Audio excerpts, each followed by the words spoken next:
De retour sur notre plateau pour parler de l'itinéraire et de l'héritage de Jérôme Lejeune que l'Église vient de mettre à l'honneur. Pour en parler, nous sommes avec Jean-Marie Lemenné. Bonjour. Bonjour. Vous êtes le président de la Fondation Jérôme Lejeune. Vous êtes aussi le gendre de Jérôme Lejeune, je le précise. Également avec nous, Aude Dugas. Bonjour. Bonjour. Vous êtes la postulatrice de la cause de béatification de Jérôme Lejeune. Et à ce titre, vous avez épluché pendant une dizaine d'années la correspondance fournie de ce scientifique de renom. Vous êtes l'auteur également de sa biographie, Jérôme Lejeune, La liberté du savant. C'est publié chez Artege. Et puis également avec nous, Maïté Varro. Bonjour. Bonjour. Vous êtes la présidente des Amis du professeur Jérôme Lejeune. Alors ensemble, nous allons évoquer cette figure du professeur Lejeune qui a été déclarée officiellement vénérable par le pape depuis vendredi. Aude Dugas, vénérable en langage de l'Église, qu'est-ce que ça veut dire et où est-ce qu'on en est de son processus de béatification et peut-être un jour de canonisation ? Vénérable, ça veut dire que Jérôme Lejeune a vécu chaque vertu chrétienne à un niveau héroïque. Alors les vertus, tout le monde ne sait pas forcément ce que c'est. Donc ce sont la foi, l'espérance et la charité. Et puis il y a 4 autres vertus qui sont la force, la prudence, la justice et la tempérance. Et je vous fais grâce des vertus mineures, mais qui sont quand même aussi intéressantes finalement. L'humilité, pauvreté, etc. Et donc en fait, déclarer Jérôme Lejeune vénérable, c'est déclarer qu'il a vécu chacune de ces vertus à un niveau héroïque. Donc ça intervient, c'est vraiment une étape évidemment décisive. Et ça intervient au terme d'un processus d'enquête qui a duré, donc, oui c'est ça, qui s'est ouvert en 2007, donc 13 ans.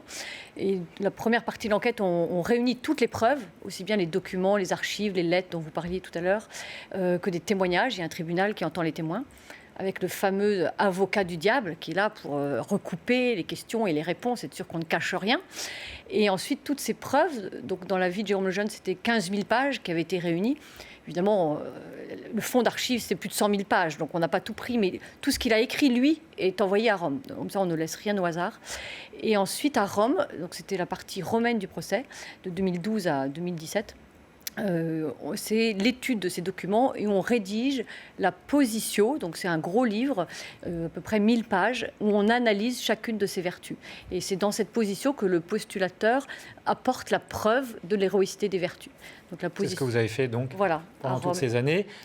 Jean-Marie Lemenné, est-ce que vous attendiez à une décision aussi peut-être rapide, même si ça a duré plus d'une dizaine d'années, ce que nous disait Aude Dugas, mais vous attendiez à cette décision ? Connaissant Aude Dugas, je savais qu'elle avait bien travaillé, donc j'étais certain que son travail recevrait l'agrément des autorités du Vatican. Après, je n'avais aucune indication particulière me disant que ça arriverait aussi vite. On ne savait pas, d'ailleurs, on n'était pas parti directement à la cause, à la Fondation, mais on avait bon espoir, puisqu'on on savait que la cause était relativement simple dans la mesure où il n'y avait pas d'ombre dans sa vie.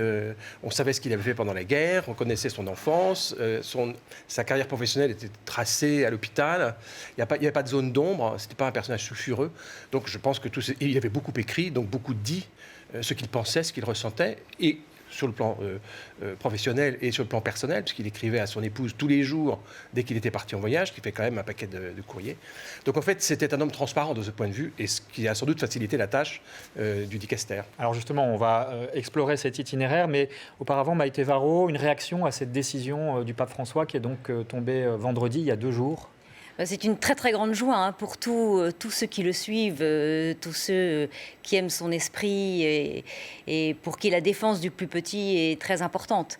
Et du coup, ce modèle que nous propose l'Église est donc ouvert au plus grand nombre et c'est une grande joie pour nous, bien sûr.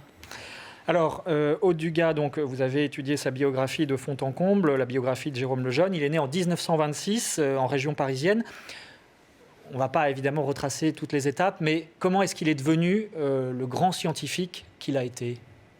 Ça a commencé par une vie scolaire assez modeste, je trouve ça assez intéressant. Et puis même des étapes universitaires pas forcément très brillantes, puisque j'aime à raconter qu'il a quand même raté 3 fois l'externat. Donc en fait, en général, ça rassure beaucoup les parents quand je raconte ça. Parce que je leur dis, vous voyez, même si vos enfants ratent leurs examens, ils peuvent encore avoir un grand avenir. Voilà.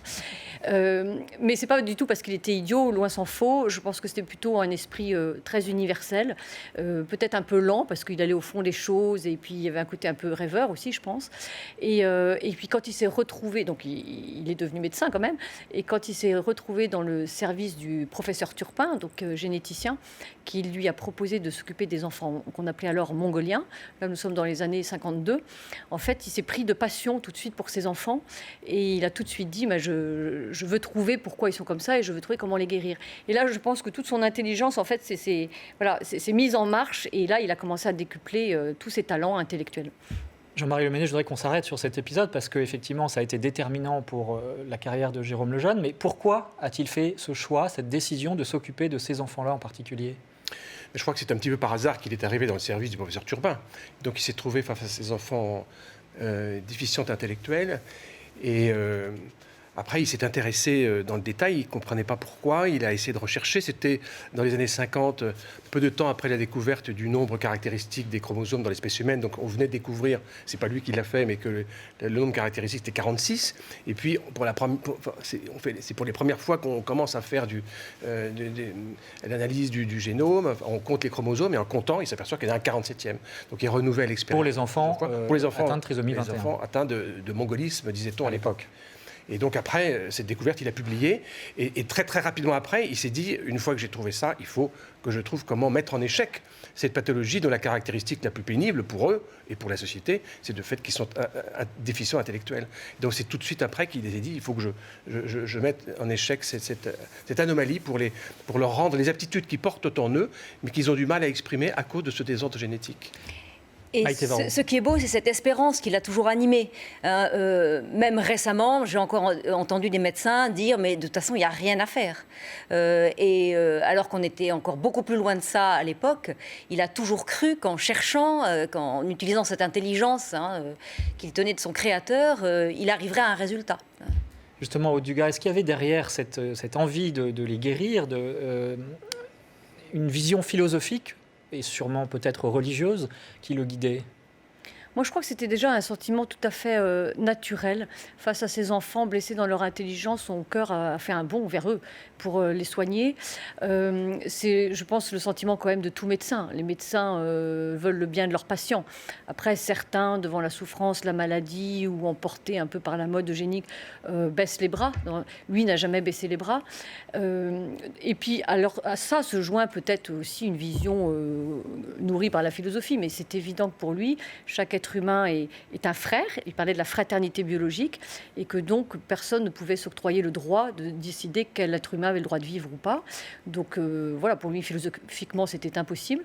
Et puis après, sa foi lui donnait une raison supplémentaire, bien sûr, en sachant que chaque enfant est à l'image et à la ressemblance de Dieu. Mais d'abord, sur un plan purement naturel, pour lui, c'était une évidence. Et c'est pour ça que son message était entendu par des tas de médecins dans le monde qui n'avaient pas la foi, mais qui se disaient, mais oui, comme médecin, je dois supprimer la maladie, mais pas le malade, c'est une évidence. Alors, je voudrais qu'on s'arrête sur donc cet épisode, c'est 1958, la découverte qui l'a lancé au plan international, découverte donc des causes de la trisomie 21.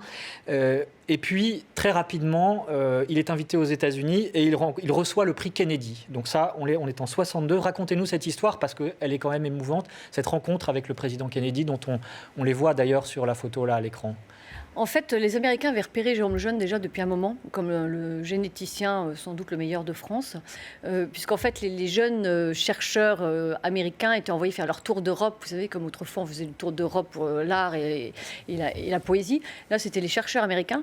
Et dès avant la découverte de la trisomie 21, ils venaient voir 2 généticiens en France, dont le jeune Jérôme Lejeune.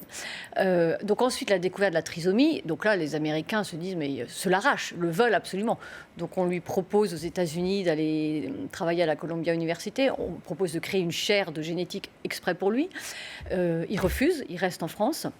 Et les Américains veulent évidemment le reconnaître quand même officiellement et l'honorer. Et donc, c'est ce fameux prix Kennedy. Mais alors, ils ne lui disent pas. Ils lui disent qu'il est invité à un congrès aux États-Unis, qu'il est invité à un dîner à la Maison-Blanche. Donc, il y va. C'est toujours intéressant de rencontrer le président quand il vous invite des États-Unis. Et c'est la veille quand il est à l'hôtel, il reçoit un courrier, et là on lui dit demain vous recevez le prix Kennedy. Et alors du coup il écrit à Birth à Paris, il dit mais je suis sa femme. À sa femme, il dit je suis tellement heureux, mais je suis tellement triste que tu sois pas là pour recevoir le prix avec moi, mais l'année prochaine tu viendras à New York avec moi et on reviendra. Voilà. Donc c'est quand même c'est évidemment un grand événement, surtout qu'il le reçoit en même temps que Chio et Levan, justement, qui ont découvert l'existence des 46 chromosomes. Donc Chio et Levan, le monde entier connaît son nom. Jérôme Lejeune, voilà, c'est du même niveau. Donc c'est évidemment un grand événement pour la carrière de Jérôme. Jean-Marie Le Mené, on peut dire que c'est le père, on dit souvent cette expression, mais le père de la génétique moderne. C'est-à-dire qu'il a été celui qui a découvert la maladie génétique la plus fréquente, qui occasionne la pathologie la plus sévère avec ce déficit intellectuel. Et en même temps, il est celui qui est le premier, comme le disait Maïté Varro, à penser qu'on pouvait venir à bout d'une maladie génétique. Quand on disait maladie génétique, autrefois, ça voulait dire il n'y a rien à faire. Et donc, on peut dire qu'en ce sens, en voulant essayer de guérir les personnes malades d'une maladie génétique, qui certes n'était pas héréditaire, mais quand même chromosomique, il était le précurseur de la thérapie génique dans le meilleur sens du terme. Parce qu'à l'époque, personne ne pensait qu'on pouvait faire quelque chose à partir du génome. Le génome, c'était l'étape de la loi, il n'y avait rien à faire. Et lui, il a dit non, on doit pouvoir faire quelque chose. Et cet espoir n'a cessé de le porter pendant toute sa carrière, et on le porte maintenant à la Fondation. Si on ne le portait pas, on ne ferait rien. Véronique Jacquet. Oui, vous disiez, il y a quelque chose d'important, c'est qu'il a montré qu'il n'y avait rien d'héréditaire à travers ses découvertes. Et ça, c'était fondamental. C'était nouveau même dans les mentalités. Ah oui. C'est-à-dire c'est un accident de la génétique, c'est un accident chromosomique. Les parents n'y sont pas forcément pour quelque chose. Maintenant, vous disiez très justement, Dugas, qu'il avait combattu toute sa vie pour dire on ne baisse pas les bras et on peut faire toujours quelque chose de plus pour la recherche. Où en est-on maintenant justement sur la trisomie 21 ? Je pense à tous ceux qui nous regardent. Vous êtes tous très positifs, mais comment penser positif justement pour aller plus loin dans la recherche la Fondation qui a pris son relais maintenant depuis 25 ans, c'est-à-dire dès sa mort, on a constitué une fondation pour continuer son œuvre, a d'abord reconstitué une consultation qui est une consultation absolument énorme, qui est la plus grosse d'Europe et probablement du monde, puisque même les États-Unis nous l'envient. Donc à partir de cette consultation, on regroupe aussi un grand nombre d'informations qui peuvent servir aux chercheurs. Nous avons des recherches cliniques à la Fondation au bénéfice de nos patients, et nous subventionnons des projets de recherche dans le monde entier qui essayent d'améliorer encore la connaissance sur ces pathologies. Et depuis 25 ans, on a fait de très grands progrès dans la connaissance de la pathologie, et on a aussi fait des recherches cliniques qui aboutissent à des améliorations qui ne sont pas encore définitives, mais qui montrent qu'incontestablement, il n'y a pas d'inquiétude pour un jour aboutir. Toute perspective thérapeutique n'est pas inaccessible. Donc ça, c'est énorme. Et surtout, on y a rallié les chercheurs qui étaient un peu démotivés. Et donc ça, c'est déjà une première victoire. On y arrivera, c'est très certainement. Dugas, dans sa démarche scientifique, est-ce qu'on peut dire qu'il y avait un certain émerveillement devant le vivant ? Oui, j'ai tendance à penser que c'est même le moteur de sa recherche. Je pense qu'il posait vraiment un regard d'émerveillement sur la création et de la création au créateur, d'ailleurs. Et je pense que sa contemplation était une prière. Et il y a pas mal de témoignages en ce sens. Ils disaient, en fait, quand il cherchait, quand il travaillait, on sentait qu'en même temps, c'était comme une prière. Voilà, tout était un. Et un chercheur, un jour, me disait, en fait, une fois, j'étais arrivée avec un modèle moléculaire pour travailler donc, sur la trisomie. Et Jérôme lui montre le dessin. Là, il dit, non, là, il y a sûrement une erreur parce que c'est pas beau. Alors, l'autre médecin a été un peu étonné. Il a dit non, parce que la création est belle. Donc si là, c'est pas beau, c'est que l'erreur est là. Oui, donc c'est un regard très déroutant. Et je pense que c'est une des raisons pour lesquelles la communauté scientifique ne l'a pas toujours suivi. Parce qu'il avait un regard tellement entier, tellement complet, mais du coup avec beaucoup de hauteur. Et pour les chercheurs qui sont parfois plus terre à terre, ça peut être déroutant. Mais cette hauteur de vue ne l'empêchait pas d'être aussi, évidemment, très, très rigoureux dans ses recherches. Et je souligne cet aspect parce que, comme on sait que voilà, c'était un grand chrétien, on peut avoir tendance à dire la poésie, l'enthousiasme l'emportait sur la rigueur. Absolument pas. C'était d'abord un scientifique chrétien, bien sûr, mais c'était un scientifique très rigoureux dans sa façon d'aborder les choses, la réflexion et bien sûr ses recherches. Alors il y a un épisode que je voudrais que vous nous racontiez brièvement, c'est qu'il ne s'est pas intéressé uniquement à la génétique et à la trisomie 21, mais également à tout ce qui concernait l'atome. Et c'est pour cette raison que Jean-Paul II, dont il était très proche, on y reviendra, l'a envoyé rencontrer en pleine guerre froide Khrouchtchev. Et cette rencontre montre quand même sa stature aussi internationale. Oui, vous avez raison, c'est un moment quand même, un épisode... Brejnev, pardon. C'est un épisode très intéressant de la vie de Jérôme Lejeune. Donc, en fait, les premières recherches qu'il a faites, en même temps que les recherches sur le mongolisme, devenu la trisomie 21, c'était sur les radiations atomiques.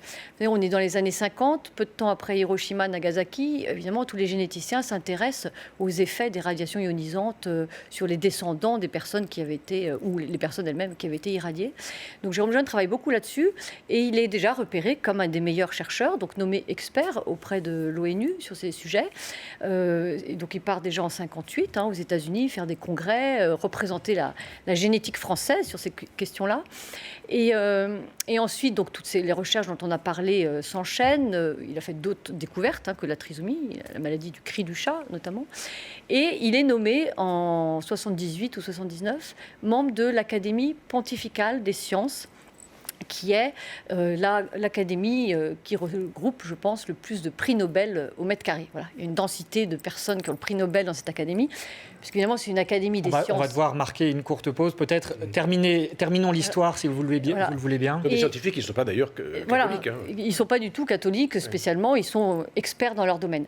Et Jérôme Lejeune a été nommé là, notamment pour son expertise sur les radiations atomiques. Et en 81, c'est la pleine guerre froide, comme vous l'avez dit. Et du coup, le pape Jean-Paul II lui réunit ses chercheurs et leur demande d'étudier les risques que comporterait une guerre atomique. Alors, on sait bien que ce ne serait pas très amusant, mais là, le constat qu'ils en font est plus qu'alarmant. Ils disent que c'est vraiment absolument épouvantable. Et devant le drame que cela suppose, le pape envoie des émissaires dans tous les 7 pays à l'époque qui avaient la bombe atomique. Et c'est Jérôme Lejeune qui est envoyé auprès de Brejnev. Donc c'est la première fois en fait que l'Union soviétique reçoit un envoyé du Vatican. On se retrouve dans un instant pour continuer cet itinéraire du savant qu'était Jérôme Lejeune. À tout de suite. De retour dans Enquête d'esprit pour évoquer la figure du professeur Jérôme Lejeune qui vient d'être déclaré vénérable par l'Église catholique. Nous le disions avant la pause, sur la base de ses travaux, il a été un scientifique d'envergure internationale. Et puis, 1969, tout bascule, Véronique Jacquier, avec ce fameux discours à San Francisco, aux États-Unis, le 3 octobre 1969. Oui, il est au sommet de sa carrière. Il a 43 ans et il est à San Francisco pour recevoir un prix prestigieux pour un généticien, le prix William Allen. Il a découvert la trisomie 21 il y a déjà 10 ans. Et il est très frappé lors de ce séjour américain par le changement des mentalités au sein de ses confrères. C'est-à-dire qu'il l'avait déjà remarqué, mais là, il voit que le fait que les médecins veulent se focaliser sur le dépistage et procéder à des avortements sélectifs sur des embryons porteur de trisomie, ça le bouleverse profondément. Alors quand il est à la tribune, il interpelle ses confrères vigoureusement et il affirme que l'embryon, comme le fœtus, est un être humain et que vouloir l'éliminer, eh bien, c'est un meurtre. Ces paroles lui vaudront vraiment d'être mises au banc de la communauté internationale et d'être disqualifié pour le prix Nobel de médecine. Finalement, il payera le prix fort en voulant une génétique moderne qui est alliée à une grande force morale et à une morale tout court d'ailleurs. Mais alors, une consolation, on l'oublie, mais en 2013, son rayonnement auprès du grand public, en 2013, c'est pas si loin, les Français l'ont plébiscité en 10e position sur 10 000 pour entrer au Panthéon. Alors, Aude Dugas, le choix de prononcer ces paroles, dont il savait évidemment l'effet que ça allait produire, c'est un choix de renoncer en quelque sorte ensuite à la poursuite de sa carrière internationale. C'est le choix de la croix, peut-être même, pour un chrétien. Est-ce qu'on peut dire que c'est ça qui l'a conduit aussi, peut-être, à la sainteté ?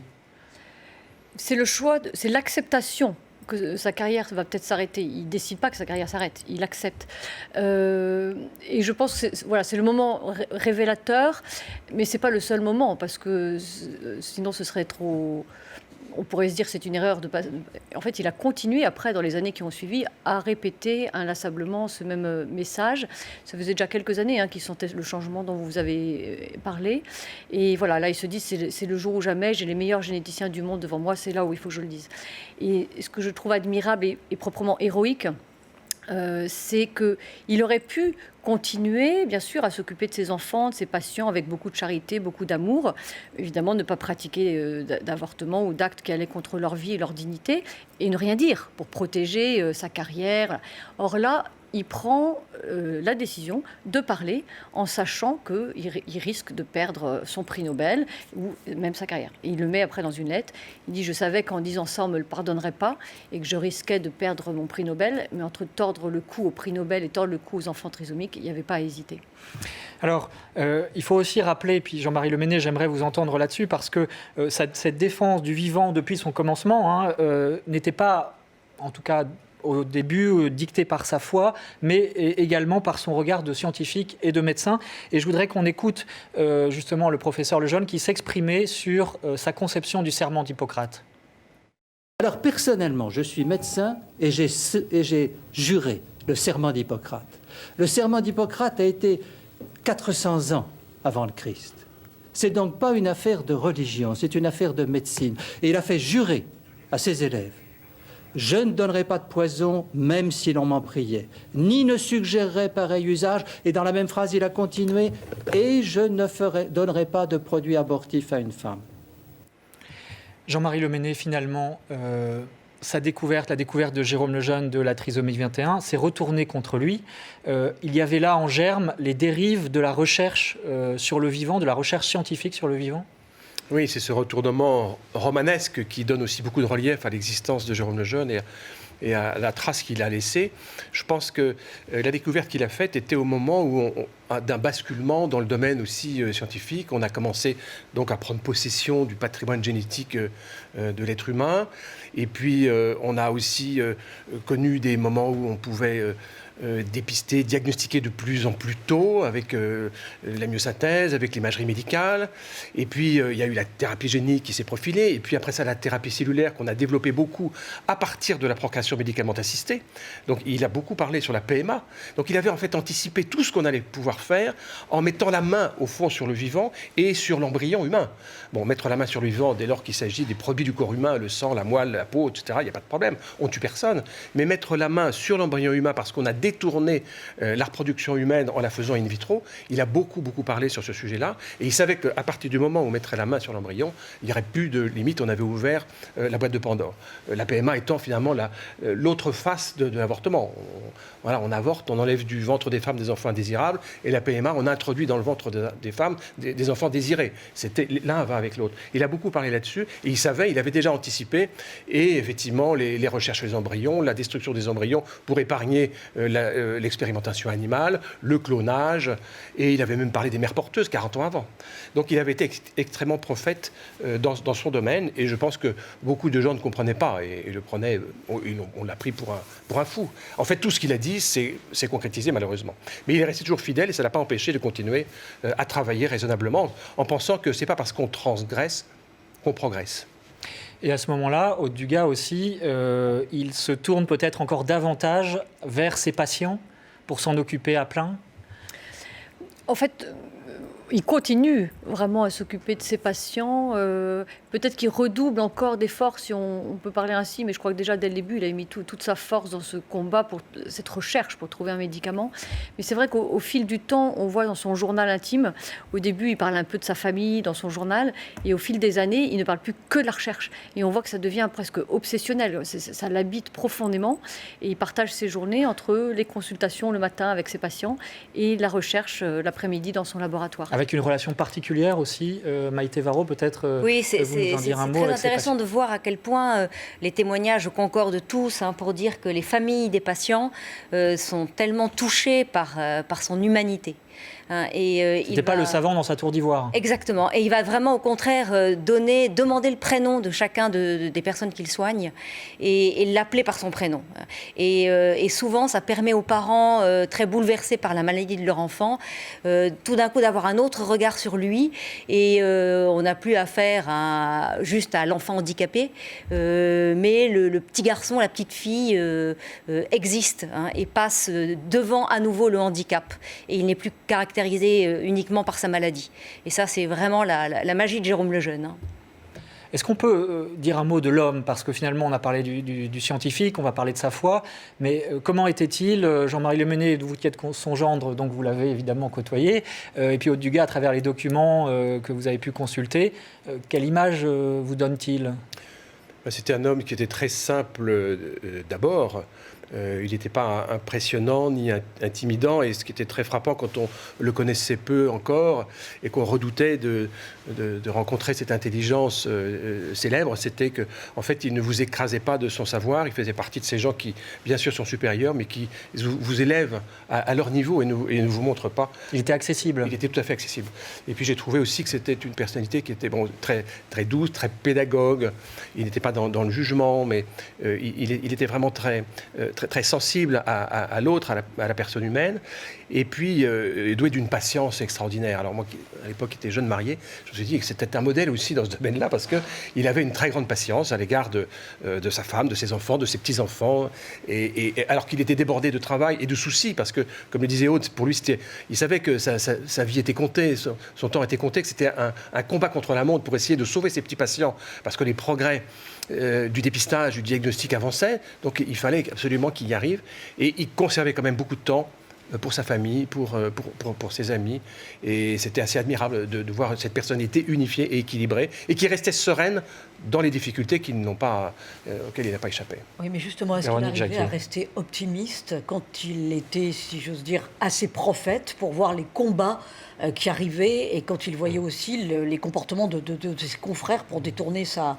découverte sur la trisomie 21? Non, vous avez raison. Il n'était pas optimiste sur le plan politique. Il savait très bien. Est-ce qu'il était déchanté? Est-ce qu'il n'était pas dupe de l'âme humaine? Enfin, non, mais comment il appréhendait tout ça? Il connaissait la nature humaine, il n'avait aucune illusion sur la nature humaine pécheresse, mais il avait confiance quand même dans le fait que l'homme était capable aussi du meilleur. Et il était à la fois partagé entre cet inexorable progrès de la technique et de la technoscience, qui n'est pas de la science. La technique a sa propre logique. Ça, je crois que c'est très important. Il le disait aussi. La technique n'est pas neutre. Le professeur Ellul a montré ça. La technique, elle induit une vision du monde. La PMA, c'est pas neutre. Vous avez une vision du monde avec la PMA. Bon, et ça, il était contre ça. En revanche, il savait que l'homme était capable aussi du meilleur. Et je pense qu'il avait cette espérance chrétienne qui dépassait quelquefois le désespoir humain qu'on pouvait partager tous à l'époque. Aude Dugas, il y a quelque chose qui est frappant dans vos propos, c'est l'unité en fait de l'homme qui se dégage à travers tout ce qu'on a dit jusqu'à présent. Est-ce que vous auriez des exemples pour la définir, cette unité? Je vois, oui, une unité déjà entre son cœur et son intelligence. C'est-à-dire que son intelligence était orientée vers le vrai, vers la vérité. J'aime à dire qu'il était aimanté par la vérité, et je le sens vraiment, enfin je le vois vraiment. Donc il ne pouvait pas dire que l'embryon humain n'était pas un être humain, ce n'était pas possible. Et s'il l'avait dit, ce serait renier lui-même dans son intelligence. Et je crois qu'une des souffrances pour lui, c'était de voir que quand les scientifiques, les médecins faisaient comme si l'embryon n'était pas un être humain, pour lui c'était une défaite de l'intelligence, avant même d'être une défaite pour ses enfants. Et déjà, je pense qu'en tant que scientifique, ça le troublait, enfin ça lui déplaisait. Et puis son cœur qui lui disait d'aimer cet être humain parce que c'était un être humain. Donc pas un savant froid. Pas du tout, oh là là, le contraire. Et du coup, tout allait dans le même sens. Et ce qui lui donnait, donc cette unité, bien sûr, et du coup, ce qui lui donnait cette force, parce que, en fait, il n'était pas tiraillé. Vous savez, parfois on se dit, bon, il faut que je fasse ça, je sais que c'est ça qui est bien, mais j'aimerais tellement faire autre chose. Non, il n'était pas tiraillé. Il n'avait pas un pied dans sa carrière, un pied pour ses patients, et puis se dire, bon, qu'est-ce que je fais? Non, il était totalement donné à ses patients. Il avait fait ce choix radical de donner sa vie pour eux et pour la vérité. Voilà. Et donc, sa carrière ne l'intéressait pas, il ne s'intéressait pas. Donc, il n'y avait pas de tiraillement. Donc, il était tout d'un bloc, et cette radicalité donne quand même, est évidemment un exemple extraordinaire pour nous, et notamment pour les jeunes médecins qui se disent, c'est lui que je dois suivre, parce que c'est en le suivant qu'on ne se trompe pas. Sa force, il l'a tirée évidemment, on l'imagine, de sa foi. Je voudrais qu'on aborde à présent cette dimension de Jérôme Lejeune et Véronique Jacquier avec un épisode lors d'un voyage en Terre Sainte où on peut dire une grâce mystique qui lui tombe dessus. Je parle sous le contrôle de Aude Dugas parce que je n'y étais pas. Je n'y étais pas. Consacré à Jérôme Lejeune, mais c'est vrai que c'est un épisode qui est très éclairant, qu'on ne connaît pas de prime abord quand on aborde le personnage. C'est qu'il fait un pèlerinage en Terre Sainte en 1967, donc il est déjà au cœur quand même de tous ces combats. Et puis il se recueille dans la petite chapelle de Tibériade au bord du lac de Galilée. Et là, il racontera en écrivant à son épouse qu'il a fait une expérience mystique. Et les mots qu'il emploie sont très simples pour parler de cette expérience, puisqu'il décrit une présence, il cite une tendresse, celle d'un père enfin connu, du tendre amour le plus évident. Voilà, ça reste très très simple. Et il a toujours pensé que cette expérience était là peut-être pour le fortifier dans les combats qu'il avait justement à mener sur le long terme. Quand vous parlez de sa foi, Aude Dugas, vous dites, vous le comparez à un roi mage. C'est assez étonnant comme image. Est-ce que vous pourriez développer ?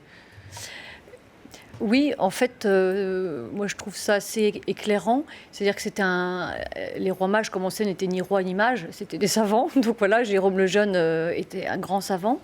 Ils ont suivi l'étoile et Jérôme Lejeune a vraiment suivi l'étoile de la vérité, de ce qu'il voyait être la vérité. Il avait une conscience très droite. Et vraiment, c'est aussi le primat de la conscience chez Jérôme Lejeune.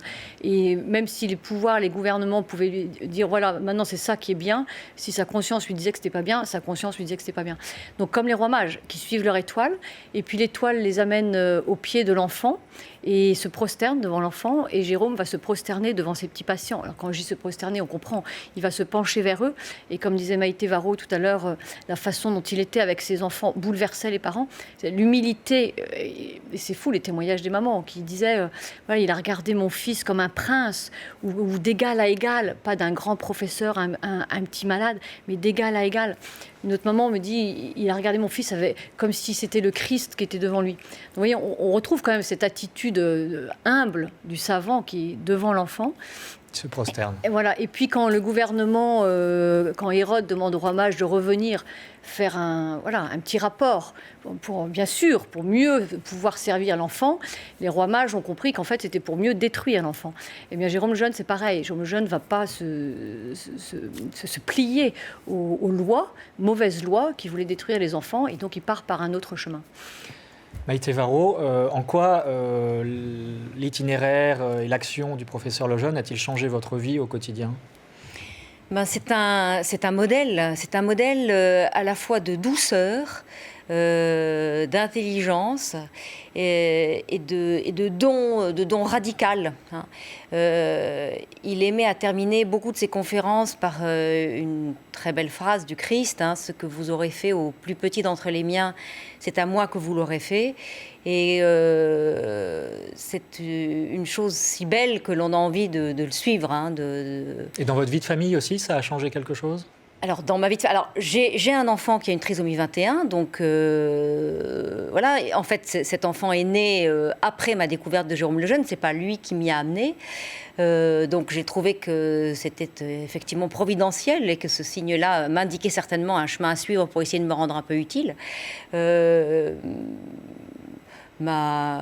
Ce que je souhaiterais, c'est arriver à le faire découvrir au plus grand nombre, pour que, par son exemple, son assurance, ses vertus, il puisse guider tellement de gens vers les pauvres et vers les plus petits. Oui. Jean-Marie Lemennet, vous qui l'avez côtoyé, qu'est-ce que vous pouvez nous dire de sa foi, de la foi de Jérôme Lejeune ? Je crois qu'elle n'a jamais vacillé, et c'est assez admirable parce qu'il y aurait eu beaucoup de circonstances qui pouvaient le conduire à prendre du champ par rapport à la foi. Le combat de l'avortement a été très difficile et il a été vraiment isolé tout seul. Et il n'a pas été tellement suivi à l'époque. Et je pense que sa foi a été renforcée, on ne l'a pas encore dit, mais par sa grande amitié avec le pape Jean-Paul II. J'anticipe peut-être sur la... non, mais allons-y, justement, c'était la question d'après. Et je pense que cette amitié avec le pape Jean-Paul II, qu'il a découvert en 1978 au moment de l'élection du nouveau pape, qu'il ne connaissait pas, est intervenu au moment où il était, j'allais dire, au creux de la vague. Il avait passé le combat de l'avortement, ses collaborateurs l'avaient largué, ses amis l'avaient abandonné. Et à ce moment-là est arrivée la figure du pape. Et ils sont tombés en amitié, l'un et l'autre, alors qu'ils ne se connaissaient pas. L'un avait besoin de l'autre, en quelque sorte. C'est une amitié spirituelle, je dirais, au service de la vérité. Et cette amitié a été si belle que, évidemment, le pape Jean-Paul II, tout le monde le sait, mais est venu se recueillir sur la tombe de On va voir la son photo. ami. Voilà, c'est ça, en 97, au moment des Journées mondiales de la jeunesse. Mais surtout, avant cette époque-là, bien sûr, il y a eu tout ce cheminement avec Jean-Paul II, qui, comme on le sait, s'est beaucoup intéressé aux questions de la vie, du respect de la vie, de la procréation, du respect des gamètes et de l'embryon. Et Jérôme Lejeune a été incontestablement très, très proche de lui à ce moment-là. Nous, on a vécu, quand on était jeunes, tout le temps, avec les Lejeune qui revenaient de Rome, qui avaient été voir le pape, qui avaient déjeuné avec le pape, dîné avec le pape, pris le déjeuner avec le pape. Ça nous est arrivé une fois ou l'autre, mais on était dans l'émerveillement de cette très belle amitié qui ne s'est jamais démentie. Et le matin où Jérôme Lejeune est mort, effectivement, le pape en était triste et il nous l'a fait savoir. Aude Dugas, il y a un épisode assez frappant, c'est lorsque Jean-Paul II a fait l'objet d'un attentat en 81. À ce moment-là, au même moment quasiment, je crois, Jérôme Lejeune a fait un malaise. Oui, en fait, ils déjeunaient ensemble ce jour-là à Rome et le pape les a quittés pour aller place Saint-Pierre. Jérôme Lejeune et Madame Lejeune sont repartis en avion.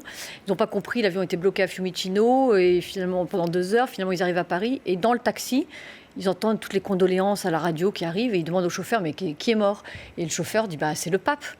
Et ça fait un tel choc pour Jérôme qu'il a commencé à avoir un malaise dans le taxi. Et puis en arrivant dans leur maison, ils ont vu à la télévision en boucle cette image atroce. Là, on voit le pape s'effondrer dans les bras de son secrétaire. Et donc là, entre-temps, il avait appris qu'il n'était pas mort, mais que sa vie vraiment tenait un fil. Et en fait, Jérôme s'est senti vraiment très mal. Et il s'est soufflé à lui-même, si seulement ça avait été moi. Et puis le soir, il faisait une petite conférence à des étudiants qu'il n'a pas eu le cœur d'annuler. Il y est allé et en rentrant après chez lui, il était de plus en plus mal. Et pendant la nuit, ils ont dû appeler le SAMU, partir à l'hôpital.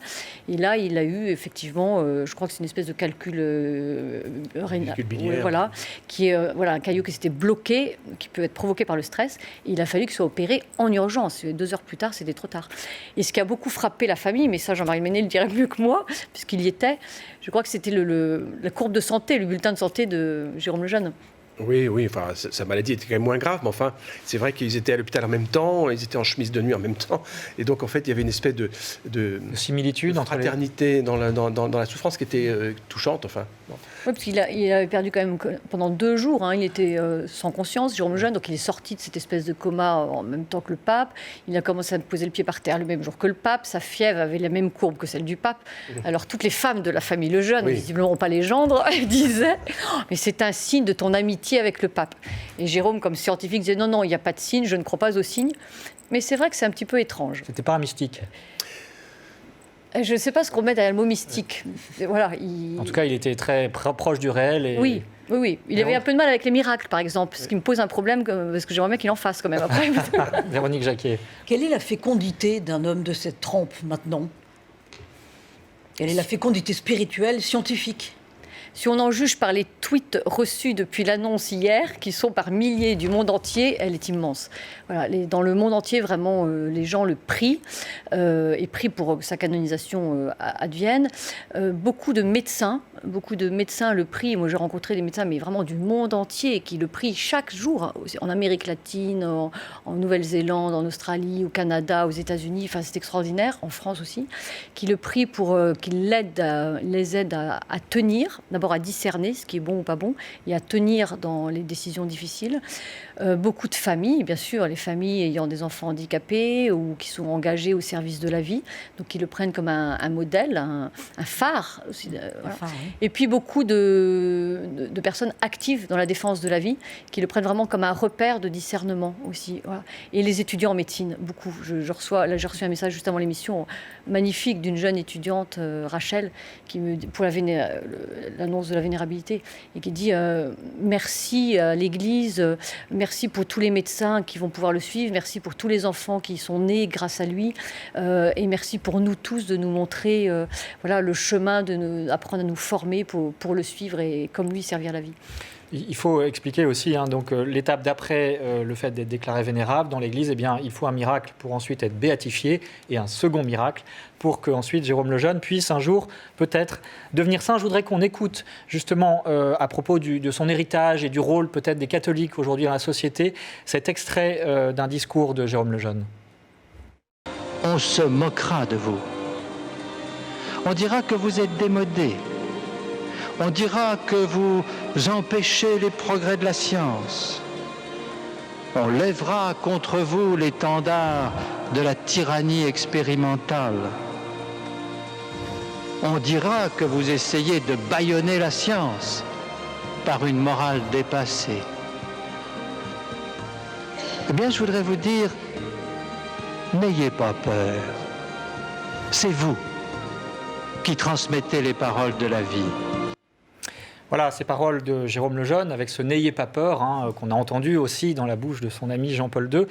Pour terminer cette émission, il nous reste quelques minutes à peine. Peut-être quel signe d'espérance représente Jérôme Lejeune pour vous aujourd'hui et puis pour le futur?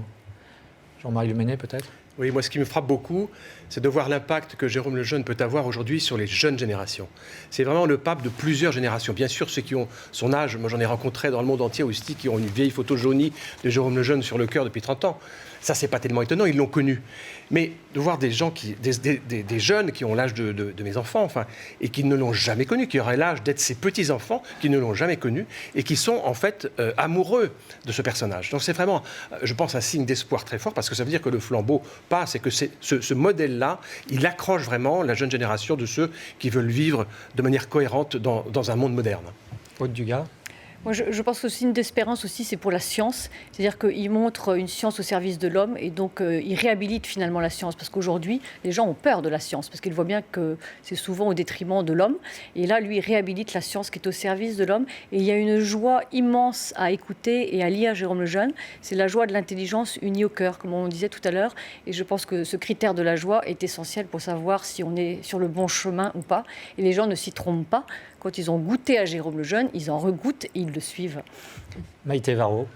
Oui, évidemment, ces propos me vont droit au cœur. C'est vrai ce que disait Jean-Marie Le Menez sur la jeunesse qui suit Jérôme Lejeune, c'est très frappant.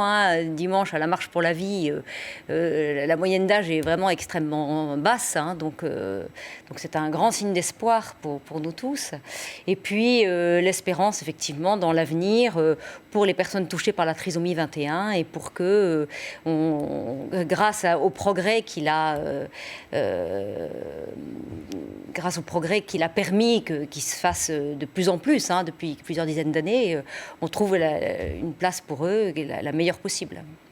Merci beaucoup. Véronique Jacquier, le mot de la fin. Pour approfondir ces émissions, un conseil de lecture. Pour approfondir toutes les émissions d'Enquête d'Esprit, c'est l'hebdomadaire France Catholique avec un spécial Saint-Joseph, puisque le pape François a ouvert une année consacrée à Saint-Joseph, et avec notamment un reportage spécial à Cotignac, où il y a eu une apparition de Saint-Joseph en 1660. La France est quand même gratifiée d'une apparition de Saint-Joseph. Il y en a seulement 4 de reconnus dans le monde. Donc reportage spécial à Cotignac et au Bessillon, puisque Saint-Joseph est le patron de la famille et qu'il est prié pour cela en ce lieu. Merci à tous les 4 pour cette émission. Maïté Varro, présidente des Amis du professeur Lejeune. Merci Jean-Marie Le Menez, président de la Fondation Jérôme Lejeune. Merci Aude Dugas, postulatrice de la cause de béatification et auteur de cette biographie Jérôme Lejeune, La liberté du savant. C'est publié chez Artege. Très bon dimanche à tous. On se retrouve la semaine prochaine. Et merci aux équipes techniques pour la réalisation de cette émission.